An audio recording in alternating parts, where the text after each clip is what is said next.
கோவிலுக்கு போகிறது, முன்னோருங்க எப்படி வழிபட்டாங்களோ அது மாதிரி வழிபடுறது, கோவிலுங்களுக்கு போடுறது, முன்னோருங்க எப்படி பாடினாங்களோ அந்த இறைவனுடைய பேரை புகழ்ந்து பாடினாங்களோ அது பாடுறது.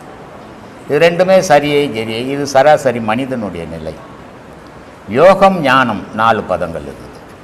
அந்த யோகம் ஞானம் என்றான்னா, இப்போ சாமிக்கிட்ட போய் சாமி கும்பிட்டோம், சாமிக்கிட்ட என்னுடைய கஷ்டங்கள் எல்லாம் சொன்னேன், ஆனால் சாமி ஒரு நாளும் என் கஷ்டத்தை கேட்கவே இல்லையே, அப்போ இதுக்கு வேறு ஏதோ ஒரு வழி பெரியவங்க வச்சுருக்கணும் இல்லையா அப்படின்னு தேடுறது கிரியை.